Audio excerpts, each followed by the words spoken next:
13 اگست 2024 میں افریقہ کے جو کمیونٹی ڈیزیز کنٹرول والے ہیں وہ ایمرجنسی لگاتے ہیں. 14 اگست میں WHO کی طرف سے ایمرجنسی لگائی جاتی ہے. 15 اگست میں سویڈن میں ایک پیشنٹ جو ہے وہ رپورٹ ہوتا ہے. 19 اگست میں ایک پیشنٹ فلپائن میں رپورٹ ہوتا ہے. پاکستان میں اس کے پیشنٹ رپورٹ ہو چکے ہیں. یہ کہانی کہاں تک چلے گی؟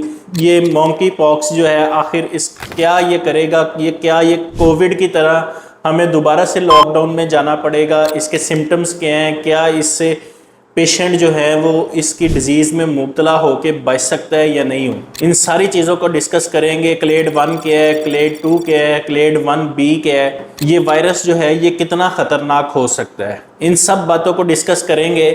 لیکن پہلے یہ ہے کہ یہ کہانی شروع کہاں سے ہوتی ہے. تھوڑا سا پیچھے چلتے ہیں.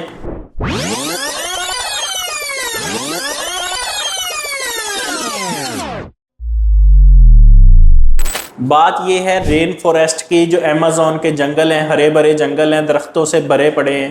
وہاں پہ زمین کی بہت ساری جو مخلوق ہے زمین پر پائی جانی وہ وہاں پہ رہتی ہے. ان میں بندر بھی تھے، اٹکیلیاں کرتے ہیں درختوں پہ. اسی طرح ان کی جو گونج ہے وہ درختوں سے باہر تک سنائی دیتی تھی. پرندے تھے، چرند پرند، اس کے علاوہ حشرات. آخر بہت سی ایسی اللہ تعالیٰ کی مخلوق ہے جو ان رین فوریسٹ میں رہتی ہے. اس کا جو انوائرمنٹ ہے وہ ان کے لیے بہت سازگار ہے.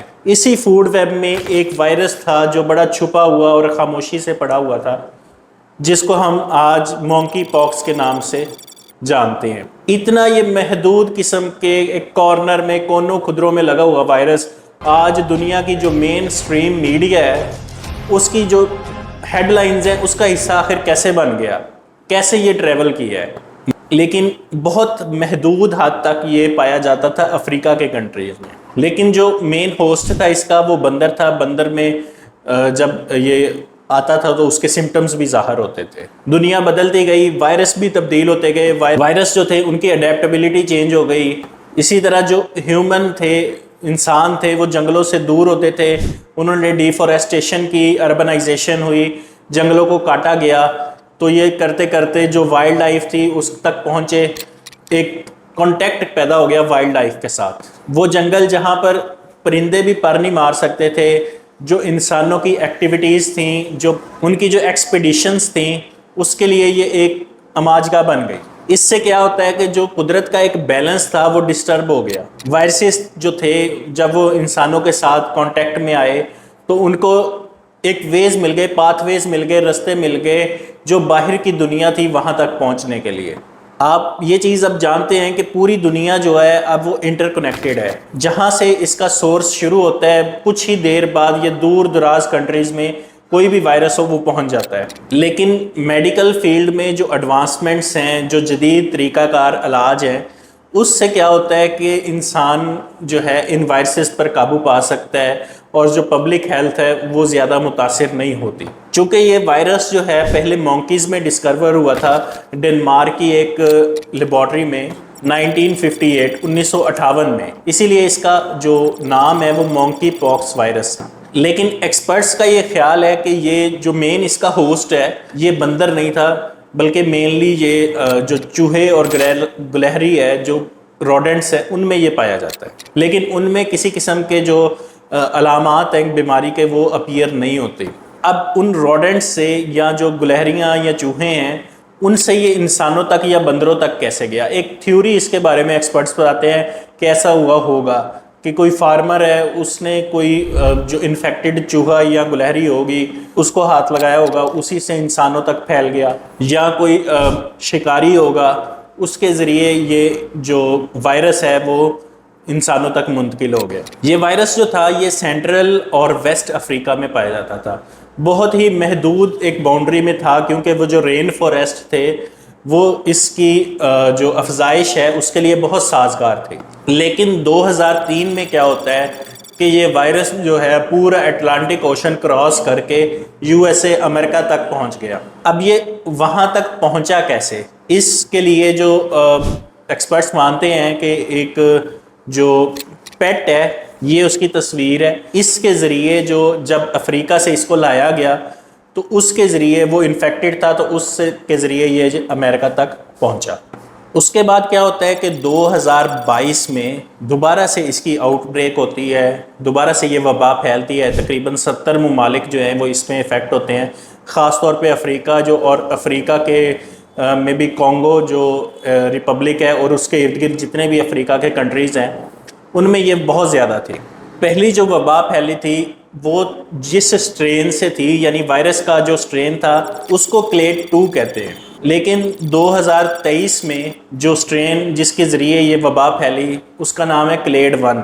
اب ان دونوں میں اگر موازنہ کیا جائے تو کلیڈ 1 جو ہے وہ بہت زیادہ ڈینجرس ہے، اس کی وجہ سے زیادہ ڈیتھس جو ہیں وہ رپورٹ ہوتی ہیں، اور جو اس کے کانٹیکٹ یعنی اس کی وجہ سے انفیکٹڈ ہو جاتا ہے اس میں 10% لوگ ایسے ہیں جن کی ڈیتھ ہو جاتی ہے۔ لیکن اگر کلیڈ 2 کو دیکھا جائے وہ پھیلتا زیادہ ہے، لیکن اس کی وجہ سے جو انفیکٹڈ ہوتے ہیں ان میں سے تقریباً 99% لوگ جو ہیں وہ بچ جاتے ہیں۔ اس کا جو نیا ویریئنٹ ہے جس کی وجہ سے جو WHO یا دوسرے ممالک ہیں وہ پریشان ہیں اور ایمرجنسی ڈکلیئر کر رہے ہیں، اسی طرح جو ایک ایمرجنسی ہوتی ہے PHEIC، یہ WHO کی طرف سے سب سے بڑا ایک الارمنگ سائن ہوتا ہے، وہ انہوں نے وہ والی ایمرجنسی جو ہے وہ ڈکلیئر کی ہے۔ یہ ویریئنٹ ہے کلیڈ 1B، یہ مونکی پاکس کا ہی وائرس ہے اور اس کی فیملی وہی ہے جو اسمال پاکس کے جو وائرس ہے اسی کی۔ لیکن ایکسپرٹس کا یہ کہنا ہے کہ اگر ہم پراپر کیئر کرتے ہیں اور اسی کے ساتھ ساتھ جو پریکاشنز ہیں وہ لیتے ہیں تو، اور چونکہ جدید ٹریٹمنٹ موجود ہیں اس وجہ سے کوئی بہت زیادہ جو آؤٹ بریک ہونے کے چانسز نہیں ہیں جس طرح کے کووڈ میں ہوئے تھے، لیکن پھر بھی پریکاشن ضروری ہیں۔ اس کے لیے ہمیں سمجھنا ہوگا کہ اس کے کیا سمٹمز ہو سکتے ہیں۔ اگر خدا نخواستہ کوئی اس سے انفیکٹڈ ہو جاتا ہے مونکی پاکس وائرس سے تو اس میں ریش ہے، جسم پہ دانے بن جاتے ہیں، فیور ہو سکتا ہے، سردی لگنے کی وجہ سے بخار ہو سکتا ہے، اسی طرح سر میں درد یا مسل پین یعنی پٹھوں میں درد ہو سکتا ہے، ہر وقت جو فیٹیگ ہو سکتی ہے، تھکا ہوا رہتا ہے بندہ۔ اس میں اصل جو پرابلم ہے وہ یہ ہے کہ باڈی کے اوپر لیجن یعنی کہ دانے سے بننا شروع ہو جاتے ہیں۔ سٹارٹ میں یہ ریڈ ہوتے ہیں لیکن کچھ دیر بعد یہ پراپر جو پانی سے بھرے ہوئے جس طرح چھالے ہوتے ہیں وہ بن جاتے ہیں، اور جب وہ ختم ہوتے ہیں تو یہ سکار بن جاتے ہیں۔ یہ ٹائم پیریڈ جو ہے وہ بہت زیادہ پینفل ہوتا ہے پیشنٹ کے لیے۔ اب کون سے ایسے لوگ ہیں جو اس کی وجہ سے بہت زیادہ افیکٹ ہو سکتے ہیں؟ اس میں آتے ہیں امیونو کمپرومائزڈ، یعنی کہ جن کی اپنی جو قوت مدافعت ہے باڈی کی طرف سے، جو امیون سسٹم ہوتا ہے وہ کمزور ہو چکا ہوتا ہے۔ اس میں سب سے پہلے وہ لوگ آتے ہیں جو HIV ایڈز انفیکٹڈ ہیں، اس کے بعد پریگننٹ لیڈیز ہیں یا بچے ہیں یا اسی طرح جن کو کوئی سسٹمک ڈیزیز ہے، یہ لوگ جو ہیں یہ زیادہ رسک پہ ہیں۔ تو اس سے بچنے کے لیے کیا کیا جا سکتا ہے کہ جو بندہ اس کی وجہ سے انفیکٹڈ ہے اس کے ساتھ کانٹیکٹ میں نہ آ جائے۔ اسی طرح اگر آپ سفر کر رہے ہیں کسی دوسرے ممالک کا تو جو ان کی گائیڈ لائنز ہیں مونکی پاکس سے ریلیٹڈ ان کو لازمی فالو کریں۔ اور دوسرا یہ ہے کہ ایم پاکس کی جو ویکسین ہے وہ آپ لگوا سکتے ہیں، کیونکہ اس کا کوئی ٹریٹمنٹ ابھی تک اویلیبل نہیں ہے۔ اس میں صرف جو سپورٹیو مینجمنٹ ہے یعنی پین کو مینج کیا جا سکتا ہے، یا اسکن پہ جو لیجنز دانے وغیرہ بن رہے ہیں اس کو مینج کیا جا سکتا ہے۔ تو بہتر ہے اپنا خیال رکھا جائے، اور جو بھی وبائیں ہیں اللہ تعالی ہمیں ان سے محفوظ رکھے، اپنی کیئر کیجئے، بہت سا خیال رکھیے۔ نیکسٹ جو ہم بات کریں گے وہ، جیسے آپ کو پتہ ہے کہ پاکستان، انڈیا یا دوسرے ممالک میں بہت زیادہ سیلاب آ رہے ہیں اور مونسون بارشیں ہیں، تو اس وجہ سے جو بیماریاں پھیلتی ہیں ان سے کیسے بچا جائے اور کیا ان کی جو کون سی وہ بیماریاں ہیں اس بارے میں بات کریں گے۔ اپنا خیال رکھیے، چینل کو سبسکرائب کریں۔ تھینک